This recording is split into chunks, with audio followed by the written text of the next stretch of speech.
Realized. So welcome everybody. I'm delighted to be introducing the final speaker in the Maddy colloquium series, John Burgess of Princeton, who is of course a longtime friend and supporter of the Department of Logic and Philosophy of Science. Well, John really doesn't need any introduction, at least not to anyone, who is even remotely interested in any kind of theoretical philosophy and who has been at least semi-conscious at some point over the last decades. I'll say a few words anyway. So John obtained his PhD at UC Berkeley, our sister campus up north. In fact, just a few years before John Steele did, I think, who spoke to us last week. And Penn was there too, of course, at the time as an undergraduate, if I'm not mistaken. So what we have there is obviously a fortunate and consequential confluence of great minds in one place. John Burgess, that is, continued to work in mathematical logic, but quickly became an important contributor to many other areas as well, philosophical logic, philosophy of logic, the philosophy of mathematics in particular. I'll just mention a few areas here: his work in tense logic, his engagement, shall we say, with relevance logic, his investigations of nominalism and of Fregean logicism. He's also contributed significantly to the logic and philosophy of modality, as well as its recent history since, let's say, Quine, maybe. Given the occasion, it's probably appropriate to mention that he was also Penn's dissertation advisor at Princeton, and has been an especial interlocutor of Penn's, especially in matters foundations and philosophy of mathematics, about which we're about to hear the latest, I think. So welcome, John, and over to you. Okay, well, thank you. So he's already said it. I, like John Steele, I've known Penn for about 50 years. So all our disagreements, which I'll be maybe dwelling on more than I'd hoped would be the case, should be understood to take place against the background of a massive amount of agreement. You just have to know us well enough to know that that's taking the place. So it's a case of what an unfriendly observer would call the narcissism of small differences. So like back in the heyday of ordinary language philosophy at Oxford, where people there thought the differences between Austin and Strawson and Ryle, those were really the fundamental divisions in philosophy, and there was this guy Sartre over on the other wrong side of the channel, but that's just some people who lost their way. So so it's going to be small differences magnified, because I had to find something to speak on. I'm actually, it's based on what I've written for the volume that Juliet Kennedy is editing about Penn's work. She also invited me to give a talk at their Helsinki seminar, and I wavered for a while about whether to give a reprise of that one or to give this one, but I'm going to give this one now. So let me begin by saying that over the years, Penelope Maddy's writing has given as much attention to questions of mathematical ontology as to any other single subject. Constant throughout has been a concern with the bearing, or as the case might be, lack of bearing, of this or that ontological view on the project of seeking new set-theoretic axioms to settle questions left open by the currently accepted ones. Constant also has been a commitment to naturalism in one sense or another, first in a broad general sense and later in a more specific sense as she developed her second philosophy. Against this constant background, there have been substantial changes, and that's because Penn has always been willing, after giving a view a run for its money, if she wasn't satisfied with it in the end, to change it and move on to something else. I remember hearing Russell being interviewed by someone or saying, you know, how is it that you are constantly changing your views, you know? And he said, well, you think anyone who was active in physics in 1910 would be proud of not changing their views between now and 1960 when he was interviewed. So Penn has been Russellian in this manner, though not nearly as rapid a turnover, rather slower evolution through a succession of views. She's given attention to at least 4 ontological positions, and if we compared the question of the existence of sets to that of the existence of a deity, the 4 doctrines might be roughly likened to theism, deism, atheism, and agnosticism. So the first 3 she gives names: robust realism, thin realism, and arealism. The 4th position is that, though the first one is just wrong, there's nothing really to choose between the second and the third. They both have an equal bearing or a lack of bearing on the new Axioms project, and an equal claim to acceptability from her kind of naturalist standpoint. The first and second views are plainly varieties of anti-nominalism, and the third a variety of nominalism. And so the 4th view, which Penn has left nameless, I will call semi-nominalism. The first, robust or thick realist view, the one that the semi-nominalist takes to be definitely wrong, was defended in her Princeton dissertation and in her first book, Realism in Mathematics.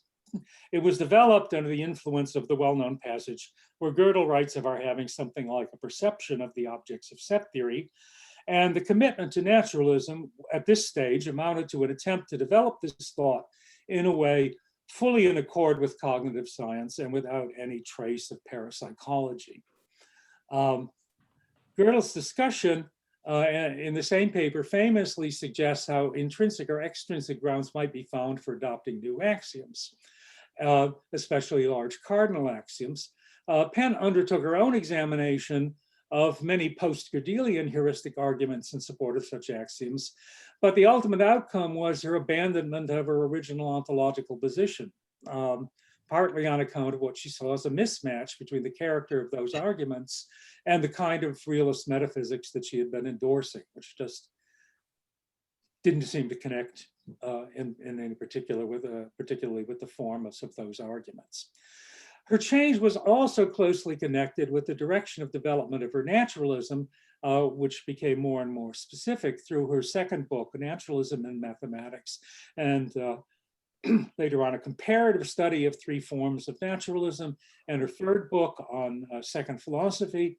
And all 4 ontological views are discussed in her well-known paper on mathematical existence, and further elaborated in her 4th, I think it's the 4th book, Defending the Axioms. Between the paper on mathematical existence and Defending the Axioms, there's at least a change in emphasis in the formulation of the 4th view. It's always the claim that that the difference between thin or anemic realism on one side and arealism on the other side, well, that they're equally defensible. There was a further claim that the difference between them is really merely verbal, and that comes much more to the fore, or at least came forward in a way that struck me much more forcefully in the book version, and I'll take that to be her final position on the ontological question. You might expect a philosopher who's arrived at such a position to conclude that, though much has been learned through pursuing the ontological question, it's time to deposit that debate in the archives and turn to other matters. And sure enough, turn to other matters is certainly what she has done now in her later books and any number of later papers. I myself have also come to believe that time should be called on the debate over nominalism, though my reasons are rather different from any consideration put forward by Penn. Nominalism seems to me to have degenerated sadly since the period when Charles Sahara and Hartley Field and Jeffrey Hellman and others came forward with ambitious programs of reconstruction of mathematics or mathematically formulated science with technical aspects of interest to a logician. These are what drew me into the ongoing debates to address Sahara and Field in my little paper on why I'm not a nominalist, and then with my colleague Gideon Rosen, Hellman as well, in our book, Subject with No Object. Nominalism's present-day advocates, by contrast to those just mentioned, seem mostly to embrace cheaper and easier or quicker and dirtier routes to the conclusion that numbers, functions, and sets and such do not exist. Nowadays, one may encounter a kind of lazy instrumentalism of a kind earlier nominalists explicitly scorned, one that speaks of as if mathematics were true while doing science, and then speaks as if mathematics were false while doing philosophy, and makes no real effort to explain or excuse the flip-flop. And one often encounters claims to discern a distinction in meaning between a pair of synonymous expressions, or what many of us would take to be such, followed by exploitation of the supposed distinction to justify a kind of doublespeak that makes ontologically liberal sounding noises out of one side of the mouth and ontologically conservative sounding noises out of the other. The most egregious example of this latter tendency, the cheapest and easiest and quickest and dirtiest of all, dates from the last century and the late Richard Routley's nonism, which my late colleague David Lewis remarked might with equal justice have been called allism. Speaking with a forked tongue, Routley says, yes, there are numbers and functions and sets and blah and blah and blah, or something of the sort. And then also out of the other side of the mouth, there do not exist any numbers or functions or sets or blah, blah, blah, blah, blah. It's a peculiarity of Routley's version of this view, distinguishing between existence and being or existence and particularity, that he makes no attempt to identify any sense of subsistence in which that would apply to the Cantor set and not to the Russell set, or to the equilateral triangle and not to the round square. That aspect is called Meinongianism. It's not what concerns me. What concerns me is just making this distinction between what seem to some of us to be synonyms. And if I call you Routleyist, that's the feature I'll be looking at. One form of Routleyism sees the distinction not between existence and being of mathematical objects, but between the actual and the possible existence of such objects. Now, we do, of course, sometimes speak of the possible existence in mathematics. We say it's possible that there is a largest twin prime, and it's possible that there isn't. But when we speak of those kinds of possibilities, those are merely epistemic. It means that for all we know, there may actually be a largest, or there may actually not be a largest. The assertion is not that there are two different mathematical realities, and one of which the sequence of twin primes comes to an end, and the other of which it doesn't. The kind of more than epistemic possibilities involved in alternative realities, possibilities understood as the way things are plus all the way things actually aren't, but potentially could have been. That's what's called dynamic possibility by linguists, or metaphysical possibility by philosophers. And that's what's involved in Routleyist modal nominalism. The same kind of modality was involved in the projects of Sahara and Hellman, but they only applied it to concrete objects. Their trick was to try to replace assumptions about the actual existence of abstract objects by assumptions about the possible existence of lots of concrete objects that there actually aren't. And that involves some hard work. The modal version just has the advantages, as Russell said, of theft over honest toil. You just help yourself to the distinction and defy your readers to admit, if they can't understand it, their lack of understanding. Well, there you have it. Lewis's theme in his discussion of Routley is that a productive debate over nonism or allism is virtually impossible. And I would say the same about any kind of Routleyist view, and about instrumentalist flip-flopping, and about the quasi-Routleyist claim to detect the difference in meaning between existential consequence and W.V. Quine's pretentiously inflated synonymous coinage, ontological commitment. For a discussion of claims of this kind, I'll just refer you to Rosen's review of a book by Jody Izuni. In private, though not in the published review, given his great tact, he said that what such works accomplish is to muddy waters previously clear. I myself have found the ontological discussion become so muddy that I don't even want to put my toe in the waters. But before drawing back from the bank, I want to put on record what differences I see as still existing or being or subsisting between Penn and myself. I'm not sure about the ontological status of differences on these views, but it has one of those other forms of particularity.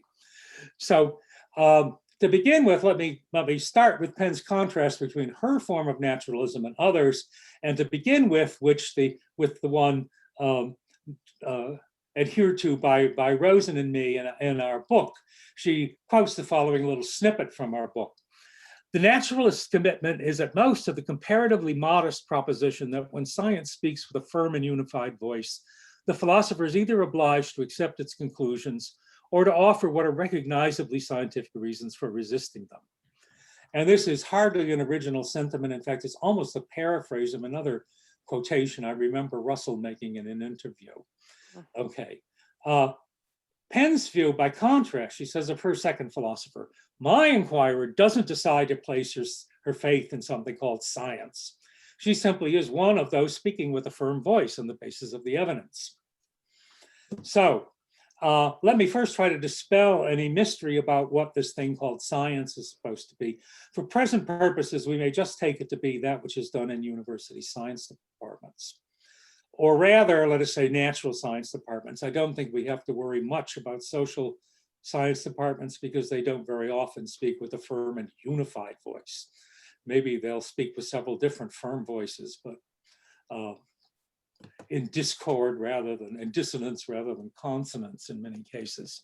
And I certainly can't include the mathematical sciences because that, of course, would be considered, if saying that those are one of the sciences you have to defer to would be considered question begging by the nominalist. The shift in Penn's conception of naturalism from the mathematical naturalism of her second book to the second philosophy in her later work, and the concurrent drift in the direction of nominalism was in substantial part a matter of decreasing willingness to count mathematics as a member in good standing of the circle of sciences with the same rights as physics and the other members. At least that's my diagnosis of it. A fortunate feature of Juliet's volume is that the author who's being addressed gets to write little replies and always has the last word. It's like in the New York Review of Books, someone writes a nasty review of a book and someone writes in a nasty rebuttal, but the original writer always gets the last word. And so you would think that authors of books criticized would have learned by this time the wisdom of Dr. Johnson's statement that, look, if the public likes your book very well, and if they don't like it, it's no use explaining to them why they should have liked it. And it certainly isn't any use doing that in response to a review in the New York Review of Books. I always used to turn to that first because there used to be more of them and nastier. So we would always have a good cat fight to read to begin doing it before I start dealing with the serial. Well, I'm drifting again. Okay, that tends to happen from my prepared text. Okay, so for me, and I think Rosen still agrees, so I haven't asked him and I won't speak for him, a naturalist where there's a scientific consensus will generally fall in or acquiesce in it unless in possession of some special information or expertise. In the discussion of nominalism, what needs emphasis is the passive or negative side of this, the acquiescence, the non-dissent, the renunciation of any claim to have a fire philosophical standpoint from which to supply a critique of science. There's an active or positive side too, assent. That comes to the fore in other contexts. For instance, in deciding whether to have their children vaccinated. That was an issue when I was writing, but I should now say deciding whether to have oneself vaccinated. A naturalist of my kind would generally be guided by conventional science-based medicine rather than alternative, who knows what based medicine. Now, Am I placing faith in this something called science when I do this? Well, one of my favorite writers, a California writer, Ambrose Bierce, in his Devil's Dictionary of 1911, defines faith as belief without evidence in what is told by one who speaks without knowledge of things without parallel. So I have to ask whether my commitment to science constitutes faith in such a pejorative sense. And I do have to admit that in renouncing the idea of a philosophical critique of science, I'm also renouncing the idea of a philosophical foundation for science. So when I say that, well, then I say, so is there no foundation to your acceptance of science? Is this just a leap of faith? And my answer is no, there's a good deal that can be said in favor of science, but it's the sort of thing that's said by popularizers of science and debunkers of pseudoscience, and not something distinctively philosophical. So while I oppose skepticism in the philosophical sense, and particularly the species of it called nominalism, I do embrace skepticism in the skeptical inquirer sense. And so in that sense, I believe there's some things to be said for science and against injecting yourself with bleach or something as a way of avoiding COVID. By contrast, in the passage from Maddy I quoted just a moment ago, this is one of several, it seems to me, in which Maddy seems to make her second philosopher appear to be a kind of Wonder Woman who never needs to rely on or trust in the expertise of others, and who therefore never needs to decide which others to rely on or trust in, and so never needs to consider whether the possession of institutional scientific credentials should be taken into account in making such decisions about reliance and trust. The second philosopher seems to have the energy and the resources to investigate every issue for herself and form her own opinion based on her own evaluation of the evidence, not anyone else's. Okay, well, there's one point where she does inquire of a botanist down the hall about chimpanzee nutrition, and I noticed a rather snarky parenthetical remark, which I'll go ahead and read anyhow, that she doesn't tell us why she asked the scientific botanist and not a New Age herbalist, because I'm sure at any California town, there'll be plenty of them if you just step a little bit off campus. And I'm sure they'd have an opinion too. And I'm sure that Penn wouldn't want to follow that opinion, and there must be some reason. So there must be a certain element of maybe inductively having looked into a few cases, decided on the reliability of most of the people with scientific. If so, then there's less difference between our position, but I'm dramatizing the difference for present purposes. She does certainly expect that her second philosopher's opinions will largely recapitulate those of actually existing natural science. Okay. So such differences over the flavor of naturalism were perhaps not the main source of differences on ontology. Maddy arrives at semi-nominalism by judging that, though the second philosopher is not required to reject mathematical existence claims, such rejection is fully compatible with her kind of naturalism. My kind of naturalism says no on account of the rule of mathematics within physics. And the difference between us comes down to an incompatibility of our views about the compatibility of rejecting mathematical existence claims with the acceptance of claims of physicists. So is the involvement of mathematics in physics such that you can't accept what the physicists say unless you accept the existence of mathematical objects, acquiesce in it? Okay, and I'll cite just one key passage from the fourth book, from Defending the Axioms, 2 sentences from it. Okay, first, she speaks of the role of mathematics as a source of models in physics. And on that, I certainly follow her view. And then she says, in making use of these models, the scientist never asserts the existence of the abstract models. He merely holds that the world is like the models in some respects and not in others. And then the second elaboration on this is, for this, the model need only be well described, in contrast to abstractly existing, just as one might illuminate a given social situation by comparing it to an imaginary one, marking similarities and dissimilarities. So it's those 2 passages I want to concentrate on. First, the claim that the scientist never asserts the existence of the abstract models. Second, that because all the scientist needs is that the model should be well described. because you can illuminate things by comparison to an imaginary model just as well as to a real one. I will substitute genuine and fictitious for real and imaginary, just so no one thinks we're thinking about numbers. Okay. Gauss once said if people had called them forward, positive, negative, and imaginary, forwards, backwards, and sideways, there never would have been any perplexity about the nature of these numbers. So I'm not going to talk about imaginary, I'll talk about fictitious, though I'm not holding any philosophical view about imagination or about fiction in so doing. Okay, so let's look at mathematical existence theorems in physics. The epistemological question that nominalists so often press is that of how could anyone arrive at a justified belief that there are abstract mathematical objects? Now, for me, if physicists believe in the existence of abstract mathematical models, then there's a very easy answer to this question. For those who accept scientific standards of justification and do not suppose that these can be trumped, what an inauspicious word, by some higher philosophical standards. The answer is just this: look at how historically physicists actually arrived where they are today. And that's how, or at least that's one way, one can justifiably arrive at a belief that such abstract objects as mathematical models exist. Okay, so hence the significance for me of the question whether the physicists do in fact believe the abstract mathematical models exist. Well, in a perceptive early review of Field's project by a distinguished philosopher of physics, various mathematical results important to physics that Field's approach failed to cover were enumerated, and these notably included propositions that established the existence of models with special features. Okay, so we seem to have here an assertion from one who can be presumed to know his business that physicists do discuss and sometimes assert the existence of models.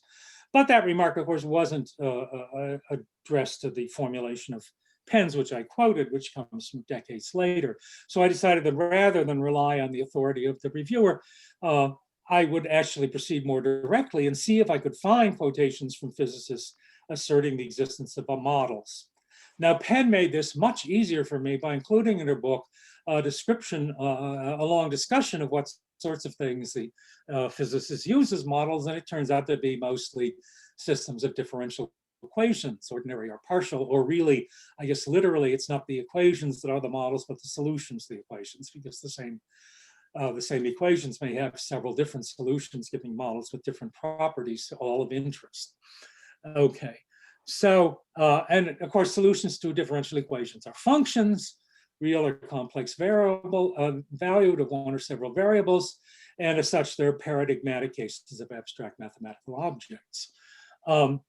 So in the review article, it was solutions of the Klein-Gordon equation that were at issue, but I thought if I were going to look on my own for an assertion of a physicist asserting the existence of solutions to equations, I probably would look at the field equations of general relativity, because I expected I'd find some physicists, asserting that Gödel has proved there are these special kinds of solutions and so on.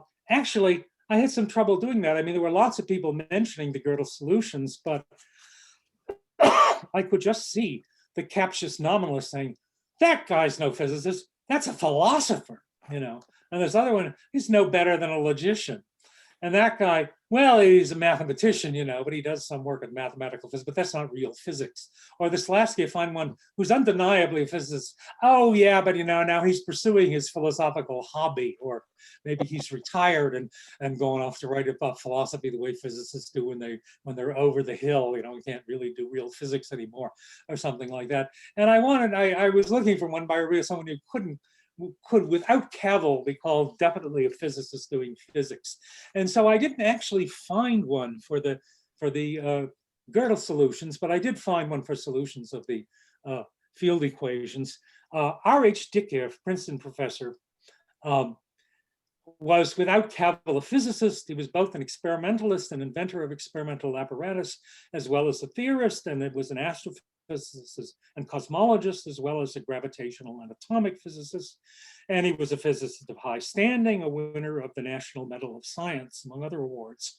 The Astrophysical Journal, the APJ, is unequivocally a technical scientific periodical publishing the results of technical scientific results, not the musings of professional scientists pursuing a philosophical hobby after work or after retirement.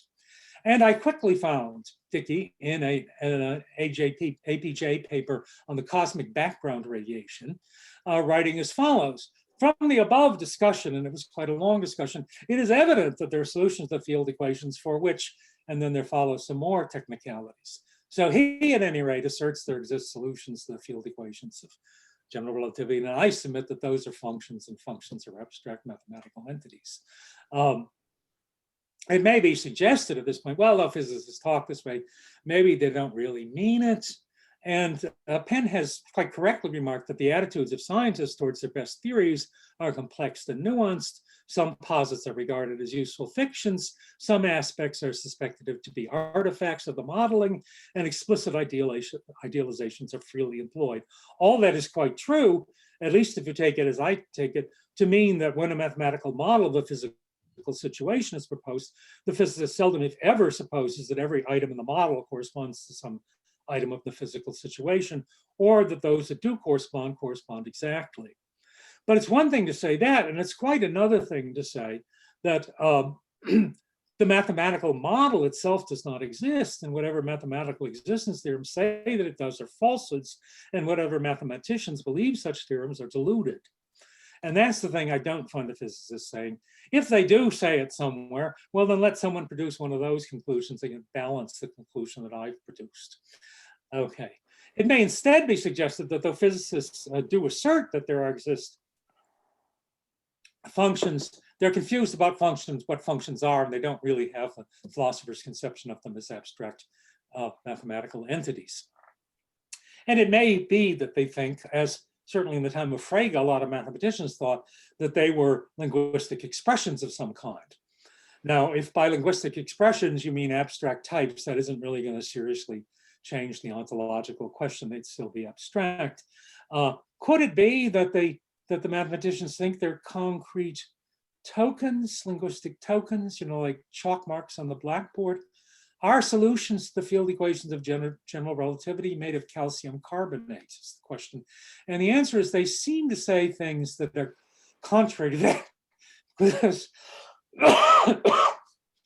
they seem sometimes to say, though I didn't bother to find an instance in the literature, that two physicists have come up with the same solution, though they certainly haven't made the same chalk marks on the same blackboard. Well, you could go further on and quibble, but I'm sure we're getting well into the realm of where the routliest lurk and very far from where serious philosophers like Penelope Maddy conduct their business. So I'm sure we can just set all that aside at that point. The real issue is all the stuff about what the physicists say or don't say. That's just a preliminary skirmish. And even if Penn were to grant that, all right, they do say such things after all, the main point is the second one, that they don't need to, because comparing the physical situation with a merely fictitious model would do everything for you that can be done with a model that's supposed to be genuinely existing, at least if the model is well described. There's a lot to be said for this.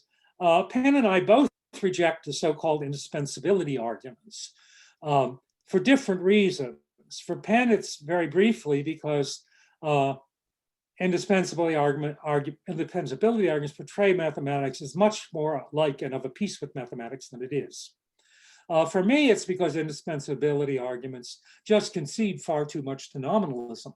The form of skepticism known as nominalism, for me, it's to be repudiated if it turns out, as I've already claimed, that scientists, in fact, do assert the existence of the mathematical entities. It doesn't matter whether they could somehow have avoided doing that in some roundabout way. It's the actual practice that matters, and not things they could have done or things that space aliens on another planet may do that avoid what is actually done. Be that as it may, the comparison between social and mathematical situations that Penn makes merits separate consideration. Literary writers present us with many examples, not merely of fictitious social situations, but even of whole fictitious societies. So Swift, of course, is the example that first comes to mind, but there are many others. And 3 points for me stand out for this. First, Penn is quite right that many issues about our society can indeed be illuminated by comparison with another society, even if the other society is a fictitious one. This may even include virtually all theoretical or descriptive questions. So I'll cite just one example. There's a tendency in our society to hold people responsible for some things that are beyond their control and not for others. And there's a whole literature in the philosophy world on what's called moral luck, which is about this question. A great deal of light, it seems to me, can be thrown on this by comparing our society with Samuel Butler's Erewhon. If you don't know that book, published in 1872, it's an account of a fictitious society somewhere in New Zealand, I think, where people are blamed and even imprisoned for falling ill. And no pleas for leniency are allowed on the grounds of having been brought up in an impoverished and insalubrious environment. Whereas those who found committing what among us would be considered serious felonies, and this includes the host of the narrator in the model who perpetrated a major embezzlement, are not on that account thought badly of, though they do have to undergo treatment at the hands of so-called straighteners, and the treatments may be almost as painful as some of the therapies of Victorian medicine. Okay, but there's no blame attached. But second, I would say many comparisons between our society and other really are illuminating only if the other society is a genuine and not a fictitious one. And this may include virtually all practical or prescriptive questions. It's one thing to argue that it would be feasible to improve some of our practices regarding some matter or other on the grounds that they order the matter better in France. It's quite another to argue that on the grounds, well, they order the matter better in utopia. France actually exists, and though in many ways it's inimitable, there at least some of its practices might be imitated, okay? And that can't be said of utopia. When discussing prospects for prison reform in the United States, for instance, comparison with France or any other civilized country, which has drastically lower rates of incarceration, for example, is appropriate. One might think, gee, whatever it is they're doing over there, they seem to do it while locking up a much smaller percentage of the population. On the other hand, comparison with Erewhon, where you can only be locked up for getting sick, are not relevant. So it makes a difference in this case whether you're comparing to a real society or not. The third point is that the question whether a given description is of a fictitious or a genuine society always has a clear sense, it seems to me. So for example, consider Margaret Mead's famous account of adolescence in the South Seas, coming of age in Samoa.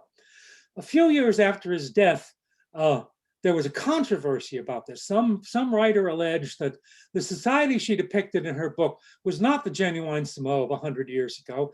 It was a fictitious Samoa that was ascribed to a gullible 20-something anthropology doctoral candidate by some mischievous teenage girls, informants who were pulling a hoax on her, it being a distinctively Samoan form of fun that if people ask you all sorts of improper questions about your sex life, which is actually in many societies would be, considered reasons for getting angry. You don't get angry. You just tell them make up a lot of stories and tell them things and see if they catch on that the things you're saying are totally unbelievable, shouldn't be given any credit. Well, I take it that the anthropology profession has sided with Mead on this. I don't, as an expert, I don't really know, but I'll say that at any rate, whether you have an opinion or not on the thing, you at least understand what the issue is. You understand what Samoa is, and you understand what it would be like to have Samoa have been the way Mead describes it and what it would have been like for it to be the way her critics describes it. When we turn from social to mathematical models, there's much less in the literature here in the way of fictitious mathematics. And as glancing at the time, I see it's already growing short. I won't enlarge on this. I'll just say there are some examples, certainly of fictitious mathematical entities.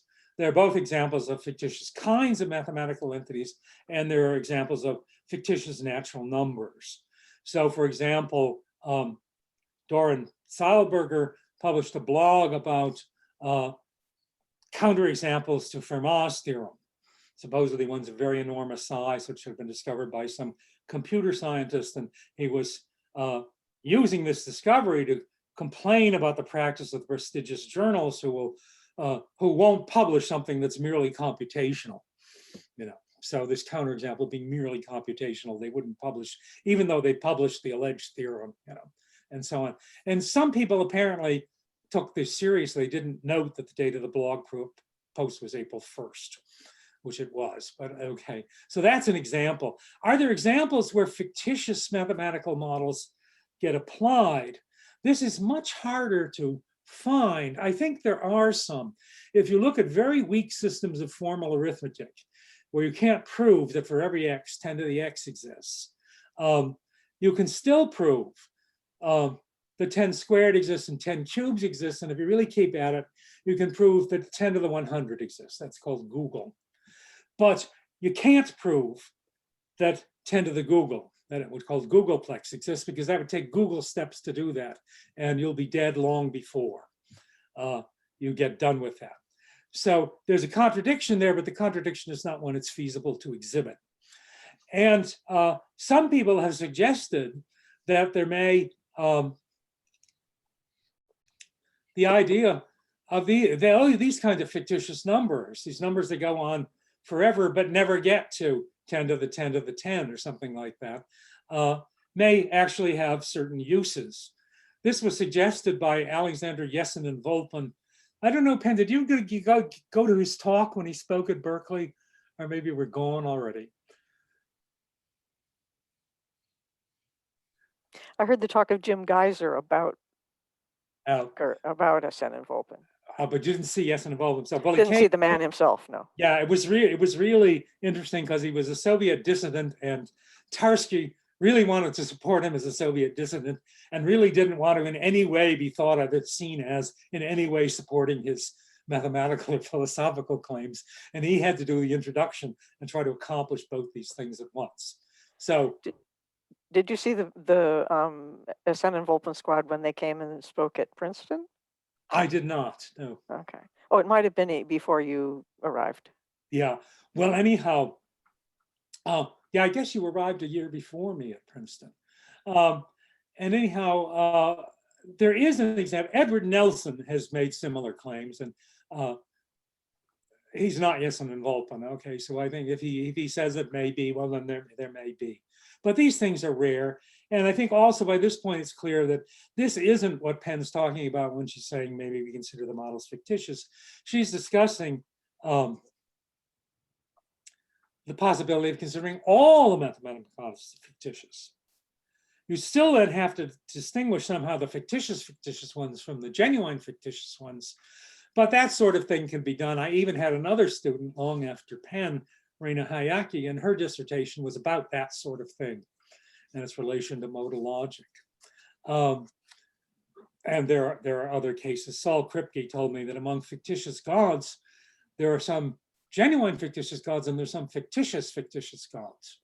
So if you read in Paradise Lost, there are all these demons, and some of them, like Chemosh and Dagon, those really were gods in antiquity, that are, of course, fictitious gods, but genuine fictitious gods, where others, like Belial and Mammon, it was a misunderstanding on the part of Milton to think that those words were proper names of supposed pagan deities. They weren't. They were, so they're fictitious things. But Maddy's view is a simpler one, it seems to me. Just wanted to declare them all fictitious. Okay, and nonetheless still use them, still appeal to them and making models. Well, I'm having to be more and more selective about what I actually read. Okay, so what I think is, I don't agree with that. I think a realist who says that is a little better than a Routliest. I think the Maddy position, of course, which is only halfway as balanced between the arealism and thin realism, is only half as bad. But nonetheless, I still disagree with it. But I think, I'm afraid that maybe in that I'm actually overstating the matter. If I say that, people who want to say that it's just verbal nonsense, like what what the Routley's come out with, is that sounds awful close in spirit, even if it disagrees in letter with what Penn says when she says the dispute is merely verbal. So I'd like to get on record how far, to the maximum concession I think I can make it, and then it seems to me there's still a residual difference. So even though in some ways what I'm saying sounds just like you're saying this is a purely verbal dispute, I don't quite think so. That is because, of course, I think what the thin realist is saying is true and what the a realist is saying is not. So one way to get down to it is this. If we go back to the beginning of the reification of abstract mathematical objects, so that takes place sometime between the time of Pythagoras and the time of Plato. So people switch from talking about using numerals as adjectives, 6 sheep or 6 goats or something, and start talking about the numeral, using the numerals as nouns, and say 6 is a perfect number and things like that. In the beginning, this was associated with numerology, various forms of mysticism, not much of a visibly scientific character. If it had never got beyond that, there'd be no reason for anyone of a scientific orientation to want to assert the existence of these numbers. It's only, I'd say, on account of the involvement somehow with science that gives mathematics the status of a science. But even then, even when you find the mathematics involved in science, the mathematical objects remain of a very, very different character from the physical objects. And I'll just repeat my favorite example. If you have a physicist who's worried about the problem of missing mass and thinks it isn't enough to suppose that neutrons may have mass, suppose someone says, well, maybe it's the numbers that have the mass, and then they happen to be distributed in these various places. Everyone will recognize that this is some kind of nonsense. Okay, numbers aren't like that. They're very different. If you were going to try to formalize the combined language in which we talk about mathematics and physics, the natural way to do it is you'd have 2 styles of variables, at least, one for the physical things and one for the mathematical things. And now the question is, well then, should we have 2 kinds of quantifiers, one for really exists and one for only fictitiously exists, or something like that? Well, as to whether you should have 2 forms of quantifiers or not, that doesn't matter so much. In fact, we do use the same words. So if you use the same symbol, and of course we use them in accordance with the same introduction and elimination rules, so the logics are the same.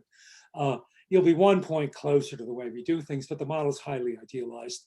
So suppose you were 1 point less, it wouldn't matter that much. Suppose you made a big point of when you write the quantifier over physical things as a backward E, you write the quantifier over the mathematical things as something else, maybe a euro sign. And you don't pronounce it exists, you pronounce it extrudes. And so you don't have existence theorems in the theorem of ODEs and PDEs, you have extrusion theorems. Okay, well then there'd be 2 different things, it'd be 2 different things, and then indeed mathematical entities wouldn't exist, they'd just extrude. But you'd still be missing the main point of Routleyism. The main point of Routleyism is that whatever applies to mathematics, it's inferior. All right, it's less good, it's less important, it's less serious than what applies to the physical things. It's not that, physical things exist, but mathematical things only are. It's that the physical things both exist and are, and mathematical things aren't, they merely exist. And so there's a notion, it's part of the Routley's package that there's something inferior about the mode of being or subsistence or whatever of the mathematical objects. And that's the part at which I stick. That's the part where I can no longer follow, and I'm not willing to say that that's merely a verbal issue. So that is the residual distinction. And it's in part a matter of different views about convention. So I've said, oh yeah, okay, if we had it all to do over again, we could always have said extrudes rather than exists when talking about mathematical things. But of course, we don't have it all to do over again. We're right in the middle of an ongoing practice, and possession is 9 points of the law, and we do say exists, so exists is the right thing to say. It doesn't matter that we could have said extrude if we thought about that back in some early century. What it shows that we could have said something else is that our saying what we do is conventional. That's what convention means. Convention means it could equally well have been done some other way if we had it all to do over again. But to call something conventional isn't to criticize it. So, and again, I'll repeat my favorite example, which I think I actually used once in another context where I was commentating on Penn's work, but fortunately that one never got published, so people won't have seen it. Look, it's conventional that we drive on the right-hand side of the road. Okay. Now, there are many reasons why less driving would be desirable. Okay. But the fact that it's a mere convention that we drive on the right rather than the left is not among the reasons why it would be desirable for there to be less driving. So in the same way, it's purely conventional that we use the same word exists. Well, it's not, there's a reason for it. It's because the introduction elimination rules are the same. But it's, it could have been done. It could have been done otherwise. But that isn't a reason for doing it otherwise. It's not a reason for taking back. It's not a reason for saying that mathematical existence is second rate or inferior or something. I have now reached a stage where I'm convinced that I'll never manage to convince someone about this unless I manage to convince them that they have too naive a view about the existence of concrete things. Ultimately, the governing principle in this area is Lichtenberg's principle. That skepticism about one thing is generally the outcome of blind faith about something else. So people's naive views about physical objects, their naive belief in something called causality and things like that, unless that can be overcome, you're never going to be able to get them to see that the physical objects are really just like the mathematical object. Well, that's the view. What I've just said is that I'm not going to defend it. I am going to end by posing a question for Penn. So mathematical objects are not the only abstract objects that are encountered in science. So one case, the kind of abstract mathematical object, very abstract object, much simpler than mathematical ones, is presented by phonemes. And phonemes they're essentially equivalence classes of little short stretches of utterance with respect to a certain equivalence relation whose exact characterization need not concern us. And it's certain that linguists do affirm the existence of phonemes. They do say that in Greek, there are a few more than 20. In Lithuanian, there are fewer than 60. You may say, this isn't a mathematically precisely defined equivalence relation, else they'd be able to say it's exactly 23, or it's exactly 57. And that much is true, but of course we don't expect mathematical exactness in this kind of thing in linguistics. So by the relevant standards, that's a legitimate equivalence relation. Those are legitimate entities, the phonemes. Genotypes are another example and so forth. So do we want to say that it's a merely verbal question whether phonemes and genotypes really exist? You can't say that the scientists don't assert that things exist. They just do assert that things exist. And we say, you want to say, well, but if someone wanted to say they were wrong, would that really not make any difference? Or would that be merely a verbal dispute or something? Well, I don't want to say it. Okay. If Penn wants to say it, she can tell us about it. Okay, and why she thinks that's the right thing to say. I'm sure that whatever she says, I won't agree with it. And I'm sure that whatever she says, I'll be very interested in hearing it, or would be very interested in hearing it. So with that, I'll just stop. Okay.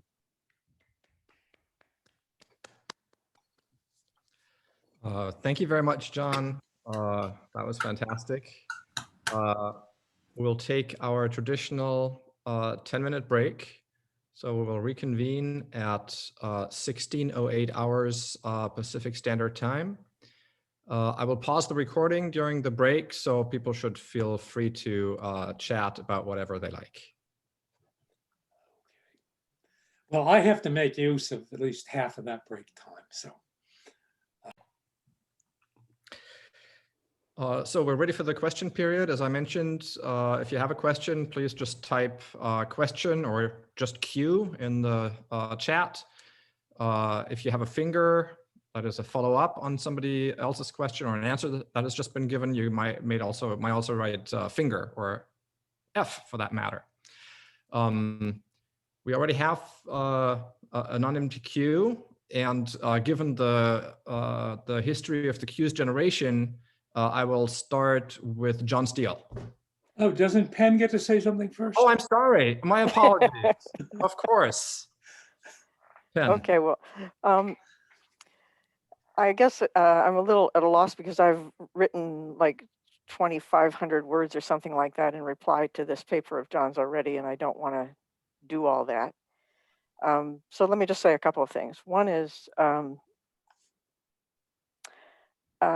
of course, the A-realist doesn't want to go around to the math department and say, you know, your theorems are all false, right? It's perfectly okay to use the word true there.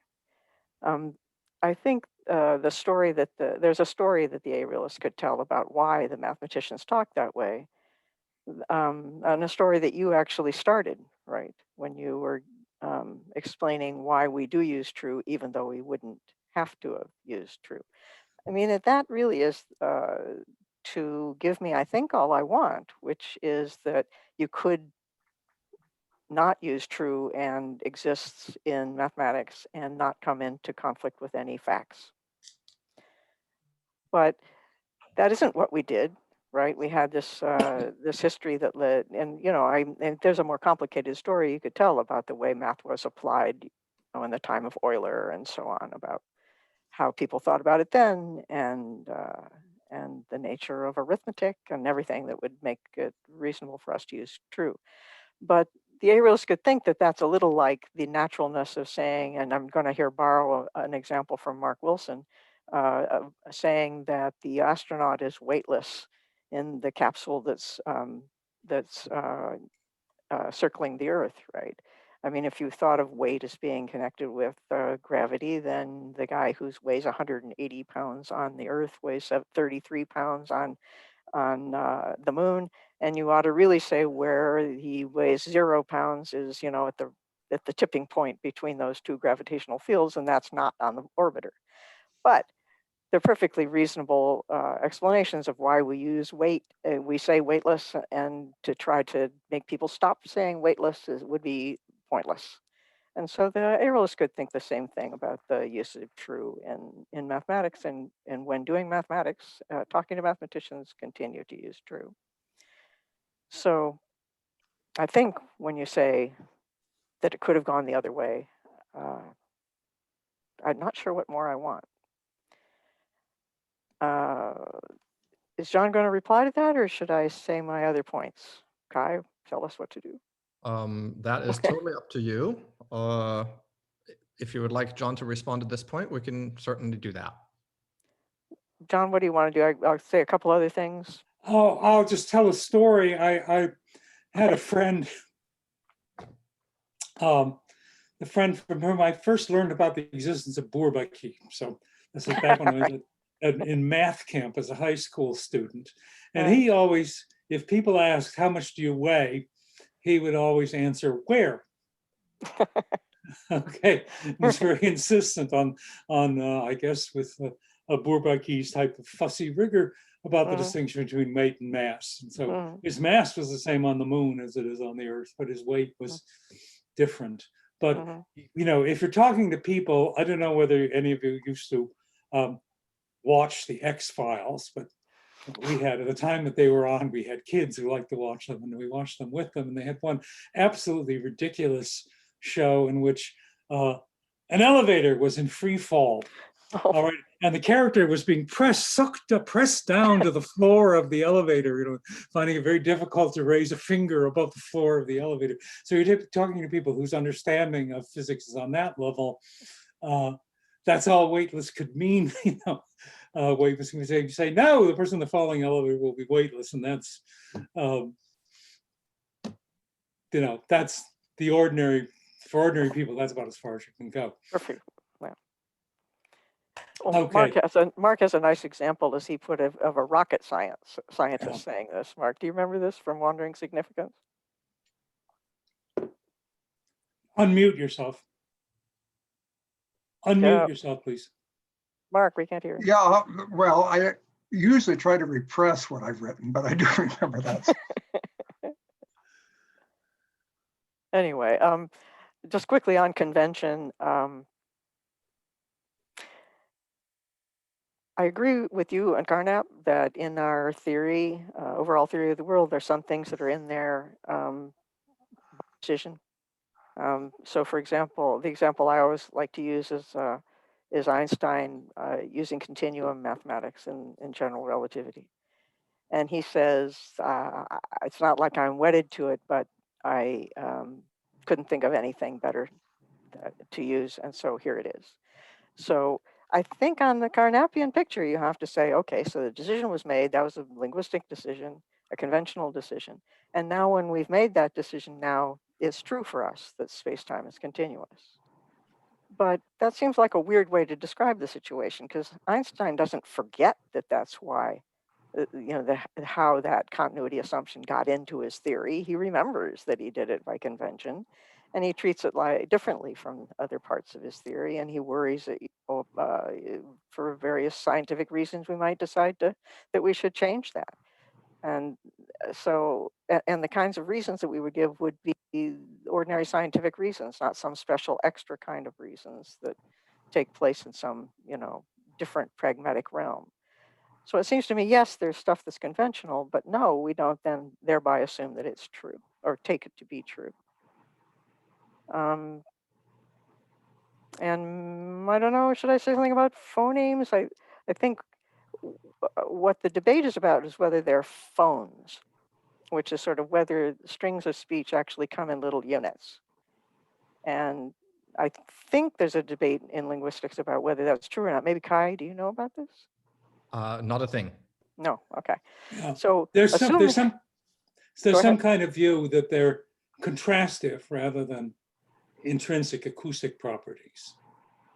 So it's not just that. So it's like colors, things may appear things that don't have the same reflectance may appear the same color because of their context.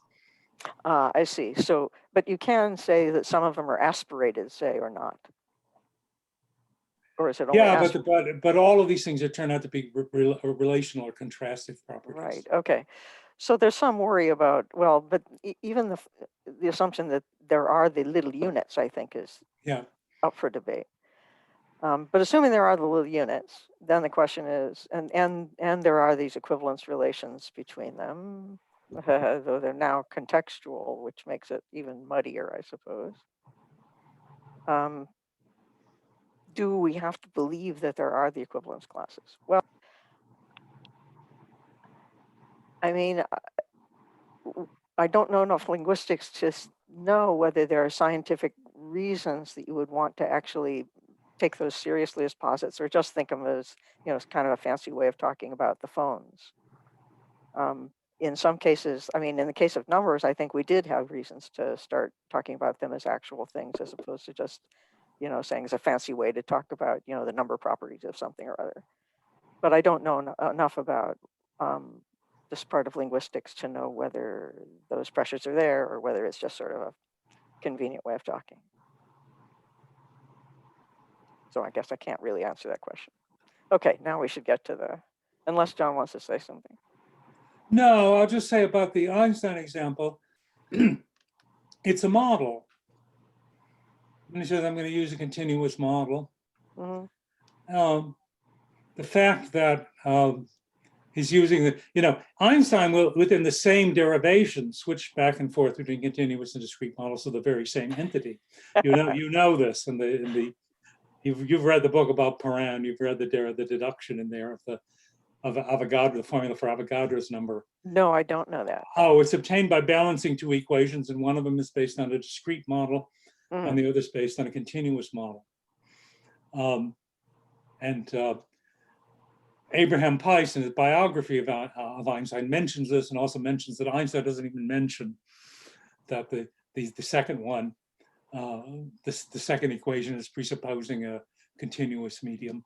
This is what Einstein meant by saying that to the systematic epistemologist, the working scientist must appear an unprincipled opportunist. Opportunist, right. I do know that passage. Right. Yeah.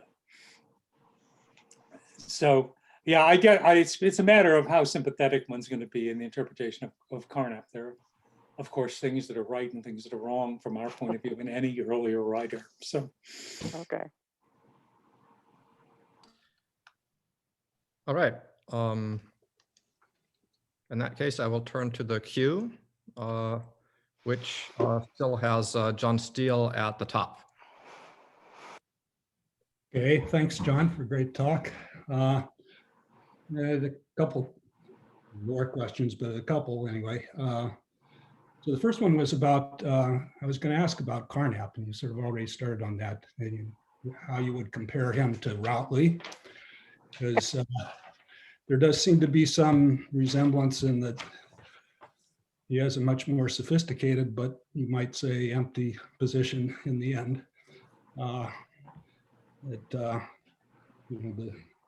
distinction between truth by convention and just plain old true doesn't amount to anything. At least he isn't able to really draw it in the end. So I wonder if what you think about that in general, about Carnap in general in this particular aspect. And the other one was in your suggestion that we might use two different styles of quantifier.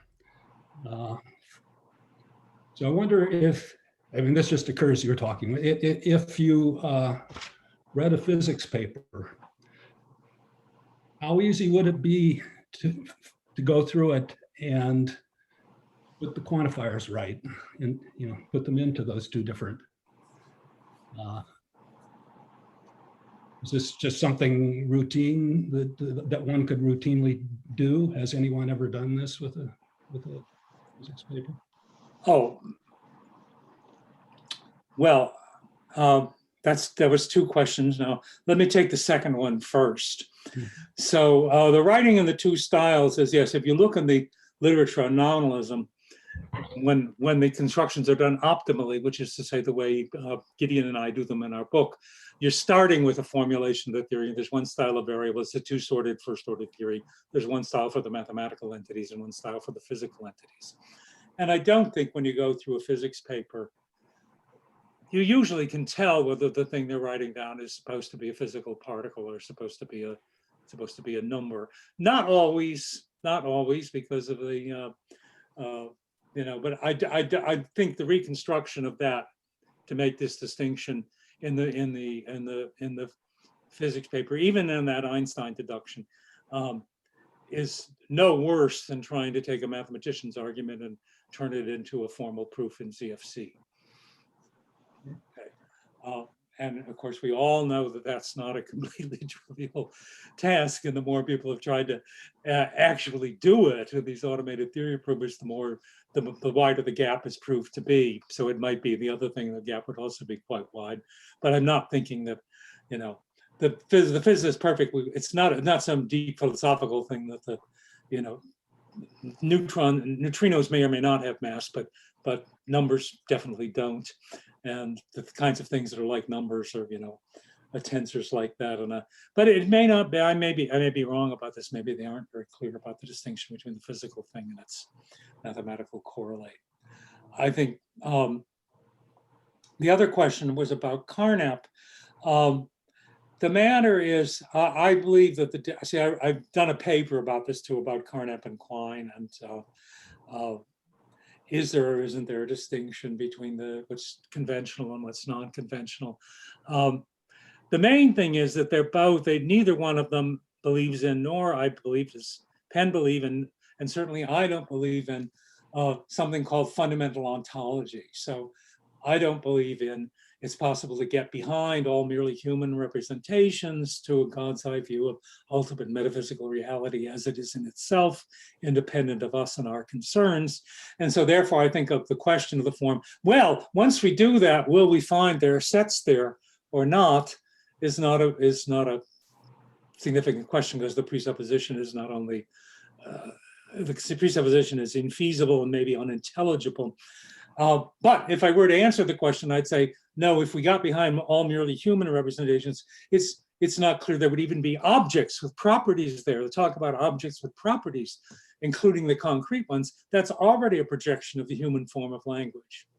If there are, on one of these planets spinning around Alpha Centauri, there are intelligent beings that have some kind of language, it might look like combinatory logic, or it might, look like something even more different so different from that we can't wrap our minds around it. And there's no reason to think that they'd be wrong if they don't, when they imagine getting behind all their perceptions to an ultimate reality sought as not consisting of objects or properties at all, and found the notion of object and property quite obscure one.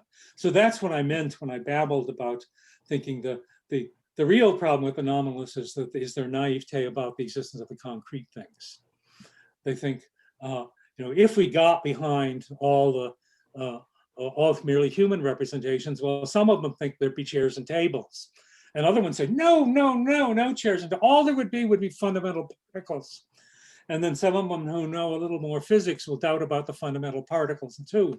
And they think, well, all there may be is some kind of field or something like that. But I think what's behind there is such that the whole idea of there being something behind there, it makes the most sense if you assume theism.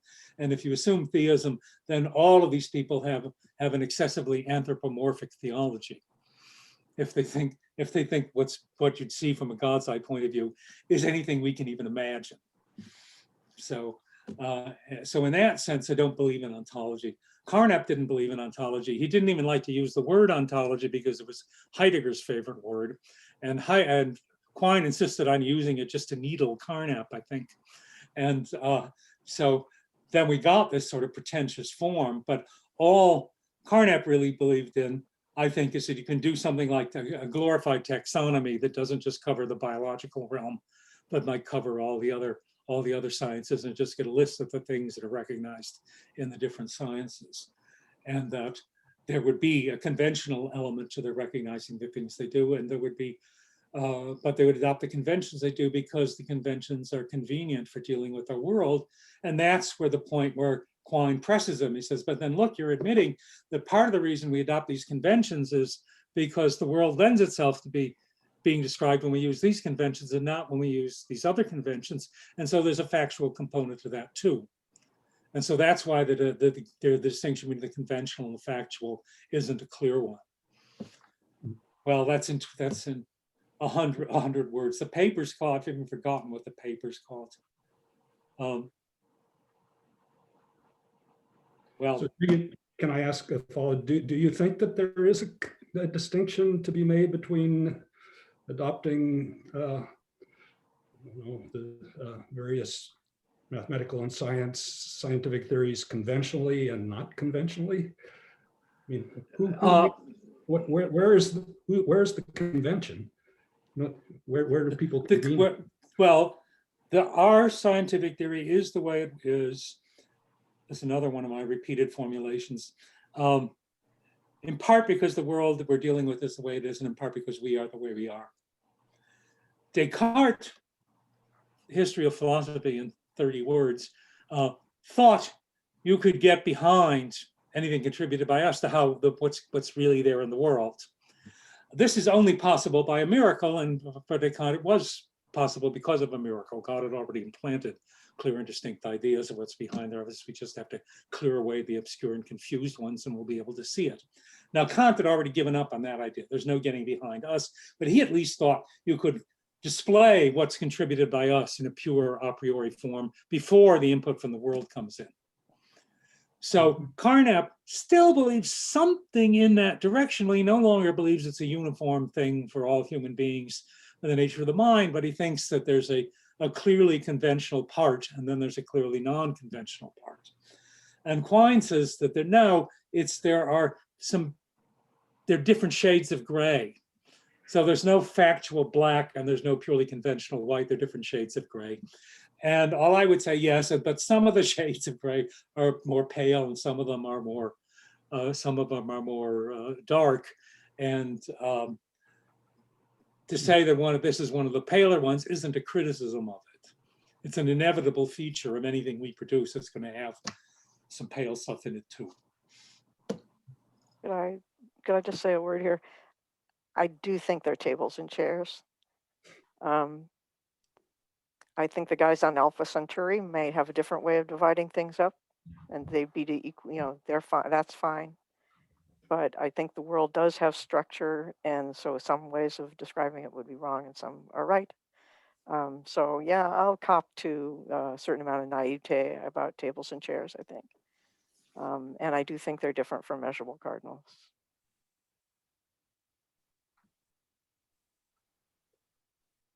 And Carnap would make it go all the way down, I think, right? The thing language is just as conventional as the set language. Yeah. Yeah. Okay. Well, there I would say that Kant is probably closer to the truth than Carnap. And that's a thing it's not something that developed historically. It's probably something that's, you know, in the brain rather than in the history of our. Yeah, and why is it in the brain? Why is it in the brain? Well, I don't know. You know, Chomsky tells us there's some things in the brain about the structure of language that are species specific but human universal. Yeah, but there are a lot of them that we share with the brutes, and there are a lot that we do, and there are a lot that we don't. And the ones that are, I would say, the ones that we share with the brutes, there's pretty good evidence that there's something in the world that's making us all have those cognitive structures. There's something in the world, but we don't know the way the dog thinks about it, and we don't know that the way the space alien thinks about what there is in the world. There's a world, and everyone's going to structure it some way if they're going to be able to deal with it at all. It's that our way of structuring and dividing up into objects with properties, I don't see that that's in the world. But it isn't, well, okay, maybe this is something that we should not follow up on. Okay, sorry. Mark Wilson is next in the queue. Yeah, well, I'm not real. I want to take the other side of what you've been talking about, and this is business that, in my contribution to that Kennedy volume, that Penn and I went back and forth on, and it's a question being a little careful about the way people use the notion of model, and where lots of philosophers take that in kind of the sense of a first order model or something like that, that's very clear what it is. And there's a lot of philosophy of applied mathematics that strikes me as very naive on these questions. And there's a whole range of discourse in applied mathematics where one does want to offer views about whether a gizmo exists, right? And it is not something that has been clearly ratified by existence theorems in mathematics. And in fact, that Hartree Field stuff is full of this stuff. He acts like you can get Newtonian gravitation to be a solution of Poisson's equation for a point particle. Well, there's a long history of that, and you can make sense of a notion of solution to differential equations there, but it's a non-standard. It's the notion of a distribution that doesn't get formulated till 1950. And though there's lots of people assuming, of course, that notion makes sense. There are similar things with asymptotic series and so forth. So people can have, well, Hilbert himself got this process, started this chain of reasoning in the calculus of variations that led to the theory of distributions eventually, about how to smooth out things and change your notion of operators and so forth to make sense of some of these claims where you'd like there to be a solution in some sense. And people can express, I think that such a thing exists, but I don't know how to put it into pure mathematics acceptably.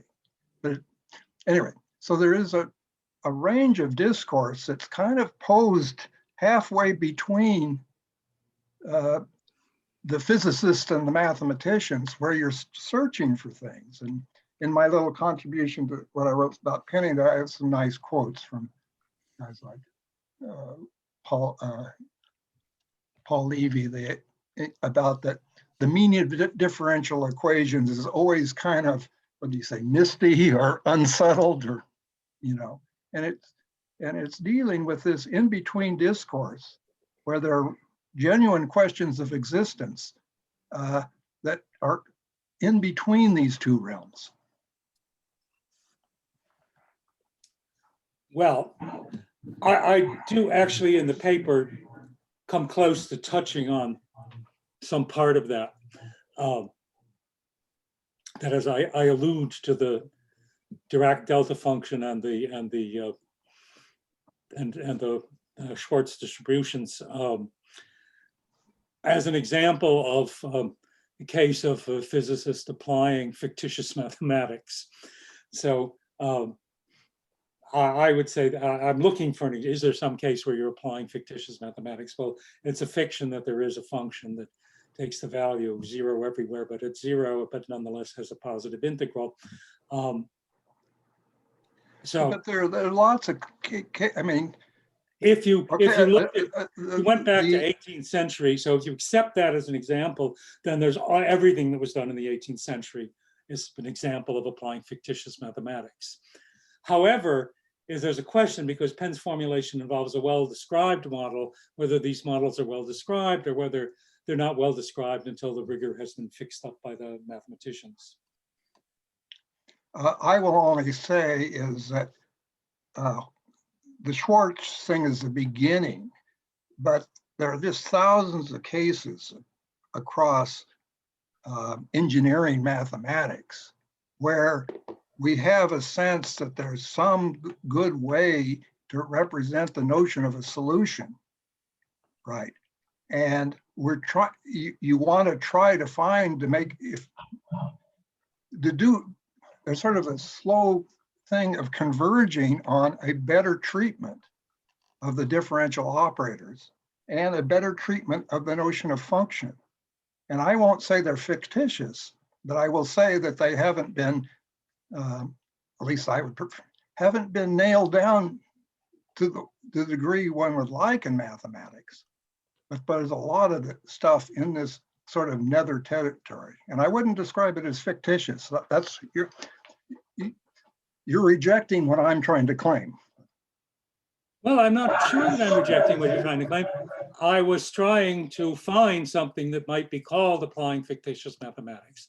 And the first thing, the only thing I could only come up with 2 things. One of them was this Jessen and Volpe and Nelson thing. And the other was physicists being non-rigorous about mathematics. So we could say that all their mathematics is in some sense fictitious, but from the purest point of view. But if you admit that there's, let the status of these intermediate things be as nebulous as you wish, if you admit there are any cases at all where there's a clear mathematical existent there being discussed, then you have already accepted all that I'm claiming.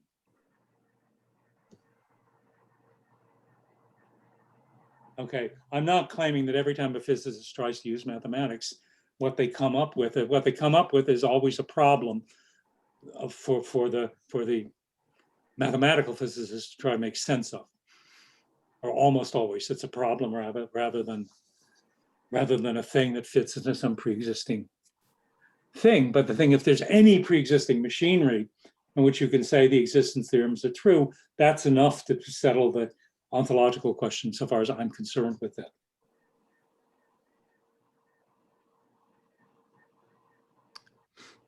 Mark, is something you want to follow up on, or? I think I stated my point. I'm not sure.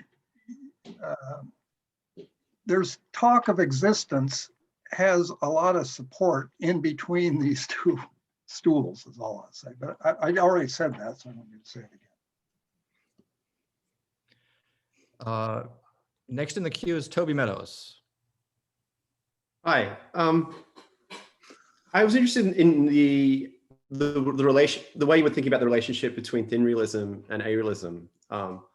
So I take it you think of arealism as a kind of nominalistic sort of story, and the thin realism, because they've got truth, they're more they've got a more robust, that's not the right word, obviously,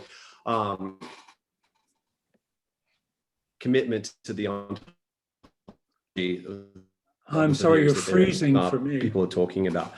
And I think the idea is that this is maybe just a merely verbal dispute. And I find this, like, saying correctly, the idea is to look at it and, you know, that the arealist has this. Oh, am I breaking up? Yes, you are.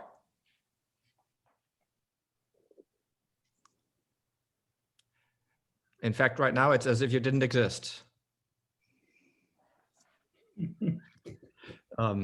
So I think Toby is trying to reconnect. I think I have reconnected, hopefully. Ah, there he is. Okay, Go ahead. I am back. Sorry about that. Don't know how far we got into my very interesting question, but so you're trying to draw a distinction between the arealist and the thin realist, and Penn wants to say that maybe it's a merely verbal dispute, and I think you sort of pick on this part, which I think is interesting, which is that the arealist is perhaps has sort of looks down their nose on the abstract kind of realm in some sort of sense. And I found it really interesting that you drew this sort of comparison with Richard Routley, because so as you might tell from my accent, I never met Richard.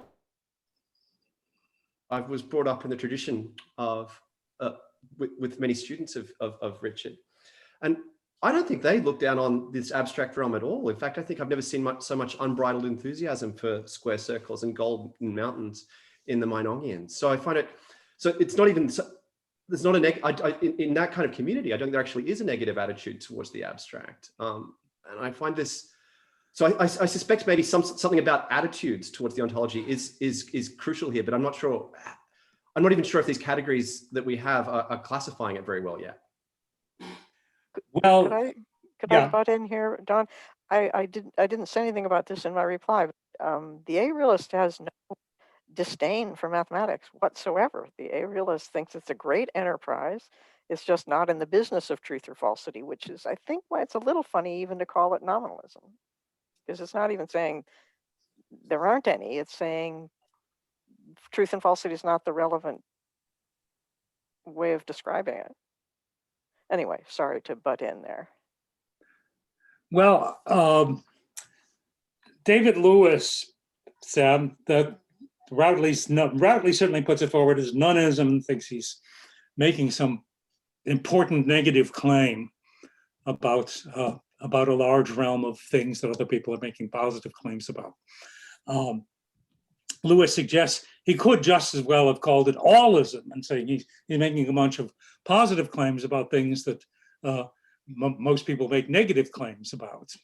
You could put it that way also. The thing is, he's making a distinction, okay, that Lewis does not understand, and he doesn't see how there can be productive debate about.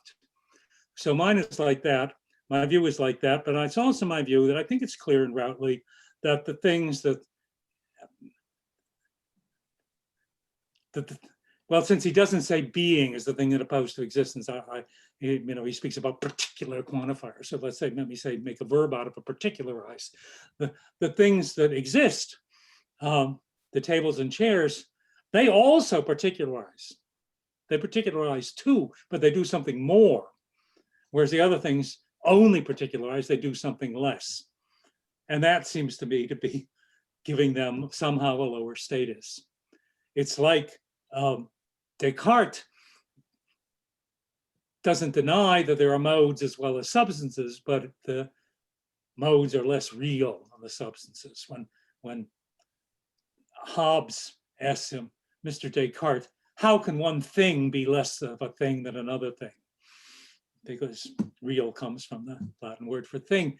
And Descartes just says, well, of course, like a mode is less real than a substance. Okay, well, it's just that distinction, that kind of distinction that I'm not accepting. And it does seem to me there undeniably is something second rate about the things that merely particularize and don't exist in the Rousean scheme. Why would he call it nonism rather than allism? If that weren't the case. I suppose it's just, if you look at the publications that generation sort of ended up doing, they were obsessed with the gold mountains and the square circles. That they never focused on anything real again.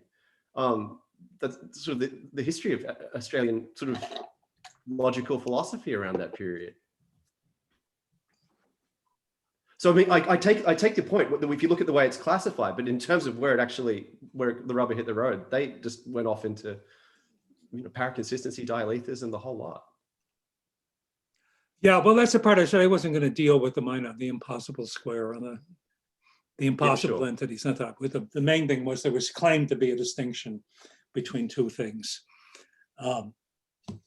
where there was doubtful whether it was a meaning, and it also seems to me clear there was a hierarchy in this dichotomy, and one of them was somehow above the other, or more important than the other. Yep. Okay. That's fair. We have another question from John Steele. Yeah, this is on a different, on the second philosopher. So you pointed out that this person is to be envied for her intellectual abilities. I wonder, and completely impossible, right? So it's an idealization. So I wonder, and this is sort of a question for Penn too, to what extent could you read the second philosopher as just being humanity as a whole rather than an individual?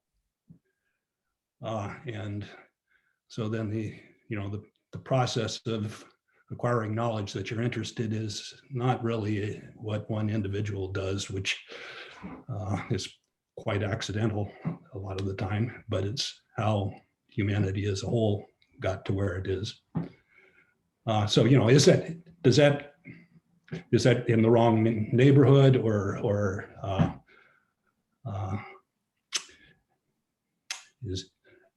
to what extent is that an adequate explanation of a reasonable second philosopher? And a sort of related point is you mentioned Pythagoras, that you said that the first time anyone had referred to numbers as objects was in 600 BC, which kind of seems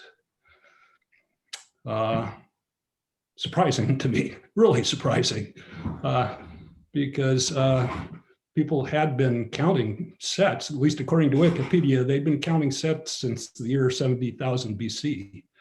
So why did it take them so long to refer to numbers?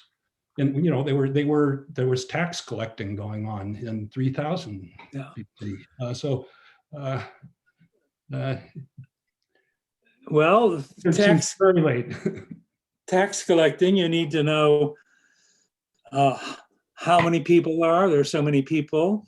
You need to know how many bushels of wheat or something each one's farm produces, and you make some estimate about how many of those you can take, and the people won't actually outright die of starvation. And then you say, how many soldiers do I have to come collect that?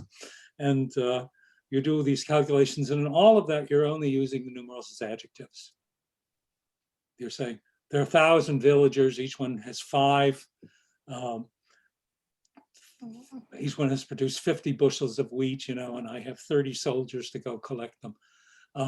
And things like that. You ever say like 5 plus 10 is 15? Well, 5 things, but 5 things times 3 things, or 5 things plus 3 things is 8 things. Okay, but if you put in the word things, you see that it's still really an adjectival use. The actual use in natural language of bare number words as adjectives of expressions like the number of, and then of expressions like the number 7 or something. This has been studied in considerable detail by Friedrich Moltmann with a lot of cross-linguistic evidence. And there really are different levels of usage here. You suddenly find at a certain period, people suddenly saying things like 5 is a prime number, 6 is a composite number, 8 is a cube, 9 is a square number. Those things, it may be there's some Babylonian tablets that are just lists of what we would say were squares and cubes, and maybe they were thinking of those things this way, but we don't have the evidence of it. When this was done in Greek, which is a highly inflected language, there was tremendous confusion about how to use nouns, number words as nouns. And the Neils in their History of Logic, they cite one document by, I think, the nephew of Plato, Speusippus, in which he wants to talk about 10, and he uses 4 different expressions for the number 10 in the course of this one document. And some of them are, one of them is a neuter singular, and one of them is a plural, and one of them, they all have different, and it took a long while for people to straighten that out. And then there were metaphysical extravaganzas about the monad, the one and the two, and the two emanating from it. Something happened of intellectual significance at that period, which was not going on when you just had merchants counting how much stuff they were shipping around, or rulers deciding how much tax they could collect.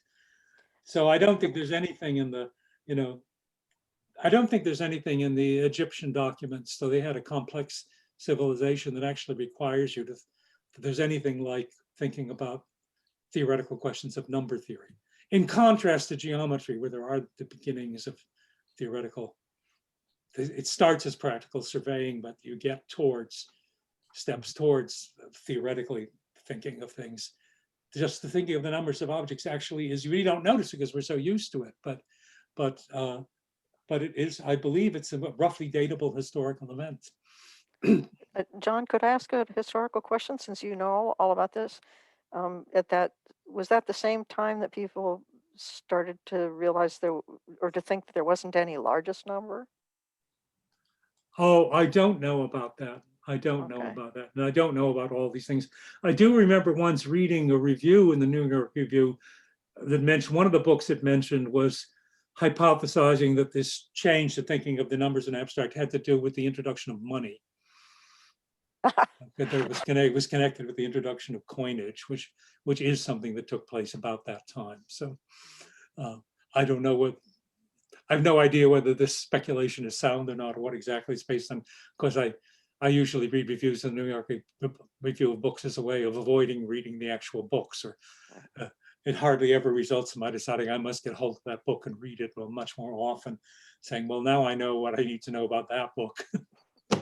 So, but something did happen in the intellectual world at a certain stage. And you see this, that's the other thing I said, if you look at the Bible, say, all right, so the Bible has it in a book of Numbers. And what is the book of Numbers is about? It's about a census of the population of men of military age before they enter the promised land. And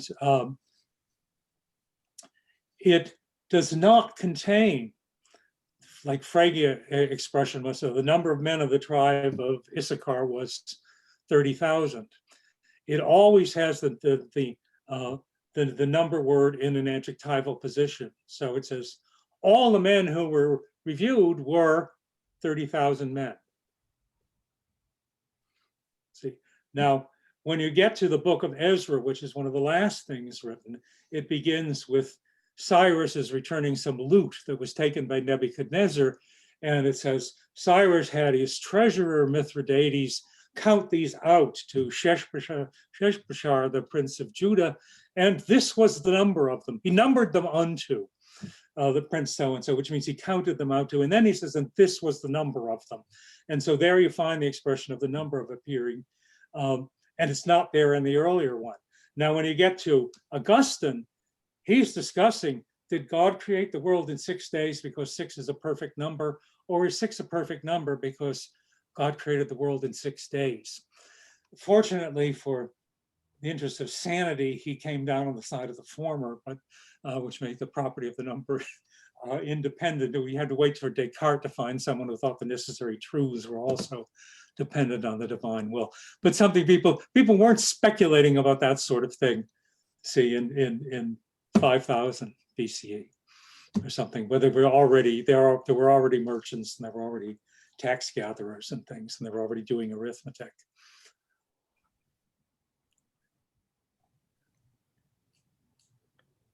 I think we had another part to the question. Oh, Concerned the nature of the second philosopher. Maybe that goes to me, unless you want to.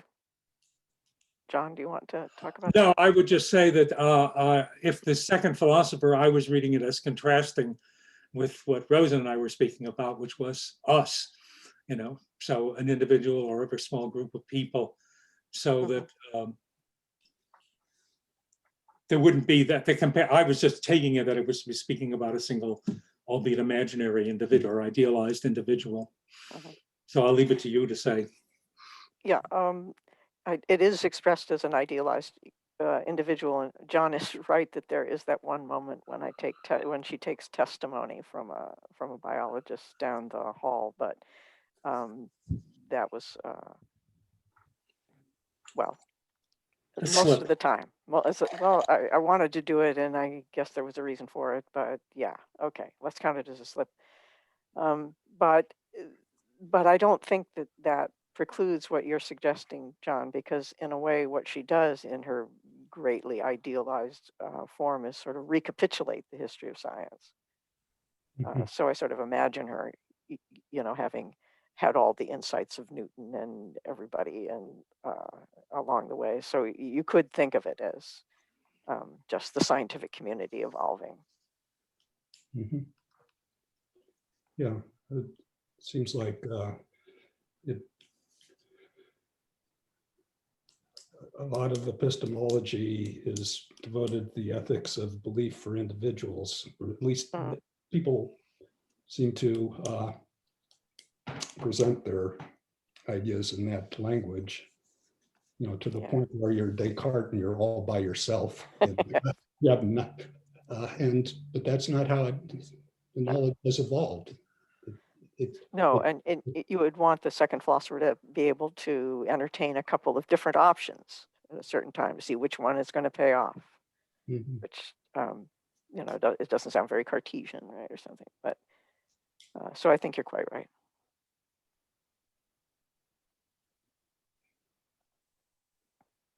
We would have the time for another quick question if someone wants to jump in here.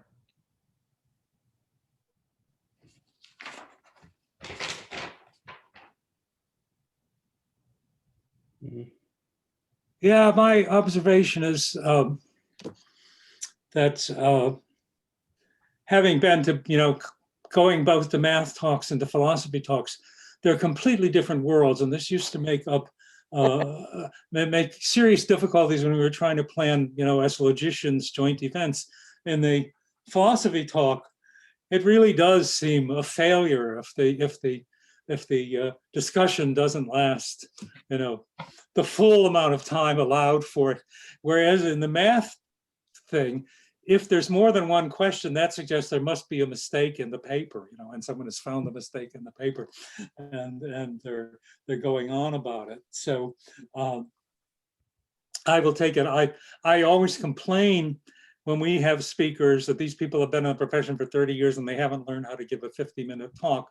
And I demonstrated now today that I haven't learned it, or if I thought I used to be able to do it, I failed this time. I usually have marked just where it should be and which are the paragraphs to cut. And this time I had to make them ad hoc. And so I actually ended up finishing earlier, given that we began late. But at any rate, the result is we get to the end of the allotted time and we run out of questions, but that's okay. Well, thank you very, very much again, John. Wonderful talk. Thank you.